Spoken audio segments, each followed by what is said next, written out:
నమస్తే డాక్టర్. నమస్తే. Season change అవుతున్నప్పటి నుంచి కూడా కొంతమందికి ఫీవరు, దగ్గు, జలుబు అలా వస్తూ ఉంటుంది.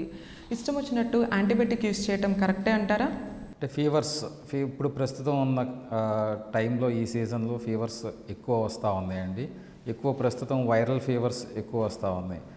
యాంటీబయాటిక్స్ యూసేజ్ ఇన్ ఫీవర్స్ అనేది డిపెండ్స్. అది ఏ రకమైన జ్వరం అని మనం నిర్ధారించుకుని దాన్ని బట్టి యాంటీబయాటిక్స్ వాడితే బెటరు. ఫీవర్స్లో ఇప్పుడు ఎక్కువగా లాస్ట్ 2 years నుంచి మనం చూస్తూ ఉన్నాం. కోవిడ్ వైరస్ ఫీవర్స్ వస్తూ ఉన్నాయి, తర్వాత మిగతా వైరల్ ఫీవర్స్. ఇప్పుడు ప్రత్యేకంగా ఈ లాస్ట్ 1.5-2 months నుంచి డెంగ్యూ జ్వరాలు అనేది కొంచెం ఎక్కువగా ప్రబలుతూ ఉంది. డెంగ్యూ ఫీవర్ అనేది కూడా ఒక రకమైన వైరల్ ఫీవరే. జనరల్గా యాంటీబయాటిక్స్ ఎప్పుడైనా బ్యాక్టీరియల్ ఇన్ఫెక్షన్స్ కానీ, బ్యాక్టీరియల్ ఫీవర్స్ కానీ, అనగా టైఫాయిడ్, మిగతా వాటికి వాడతాం.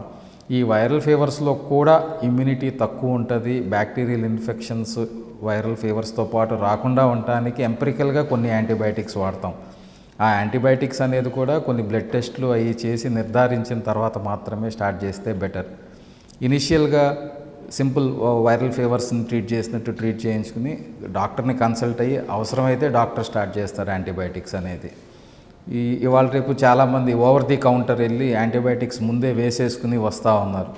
సో మనకి ఒకటి డయాగ్నోసిస్లో జాప్యం జరగవచ్చు, బ్లడ్ టెస్ట్స్లో మార్పు కనపడవచ్చు. సో మనం ఒక్కొక్కసారి డయాగ్నోసిస్ అనేది మిస్ అవ్వచ్చు. ఫీవర్ అనేది అల్టిమేట్గా తగ్గొచ్చు, కానీ మనం ఒక్కొక్కసారి డయాగ్నోస్ చేయకుండానే ట్రీట్మెంట్ అయిపోతూ ఉంటుంది. Like and subscribe Eagle Health and Beauty.